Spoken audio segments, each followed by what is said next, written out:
কলেজে অবরুদ্ধ রাখার ঘটনায় বিএনপিকে কঠিন হুঁশিয়ারি দিলেন কুষ্টিয়া সদর ৩ আসনের এমপি ও জেলা জামায়াত নেতা মুফতি আমির হামজা। দেশের মানুষ কিন্তু এখনো শান্ত আছে। এটা আগস্টের ৫ তারিখের আগে আর নেই, সময় পাল্টিয়ে গেছে। অভিযোগ করেছেন তাকে পরিকল্পিতভাবে অবরুদ্ধ করে হয়রানি করা হয়েছে। এ ঘটনার জন্য তিনি বাংলাদেশ জাতীয়তাবাদী দল বিএনপি এর স্থানীয় নেতাকর্মীদের দায়ী করে কঠোর হুঁশিয়ারি দিয়েছেন। জানা যায়, গত বৃহস্পতিবার ৭ই মে কুষ্টিয়া সরকারি কলেজে একটি অনুষ্ঠানে যোগ দিতে গেলে এ ঘটনা ঘটে। ওই দিন সকালে কলেজ মাঠে আন্তঃবিভাগ মিনি ফুটবল টুর্নামেন্টের উদ্বোধন করতে প্রধান অতিথি হিসেবে উপস্থিত হন সংসদ সদস্য আমির হামজা।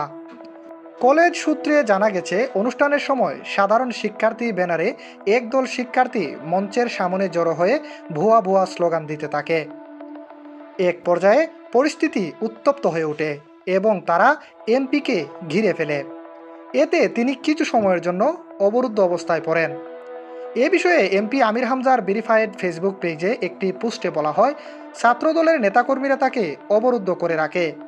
তবে ঘটনাস্থলে উপস্থিতদের একটি অংশ দাবি করেছে বিক্ষোভকারীরা নিজেদের সাধারণ শিক্ষার্থী হিসেবে পরিচয় দেয়। অবরুদ্ধ অবস্থা থেকে বেরিয়ে এসে মুফতি আমির হামজা বলেন, যারা এখানে উশৃঙ্খল পরিবেশ সৃষ্টি করেছেন তাদের নাম তালিকা করে নেওয়া হবে। আমি ভুয়া কিনা তা প্রমাণ করা হবে এবং সবাইকে আইনের আওতায় আনা হবে। তিনি আরও অভিযোগ করেন, এটি কোনো সাধারণ শিক্ষার্থীদের কাজ নয়। বিএনপির কিছু দুষ্কৃতকারী নেতাকর্মী পরিকল্পিতভাবে আমাকে লাঞ্ছিত করার জন্য এই ঘটনা ঘটিয়েছে। তারা আগে থেকেই প্রস্তুতি নিয়ে রেখেছিল যাতে আমি এই কলেজে প্রধান অতিথি হিসেবে আসতে না পারি। বিএনপির উদ্দেশ্যে হুঁশিয়ারি দিয়ে তিনি বলেন, এটা আওয়ামী শাসনামল নয়, যে যা ইচ্ছা তাই করে যাবে। আগে আওয়ামী লীগ এমন করত, এখন বিএনপিও একই পথে হাঁটছে।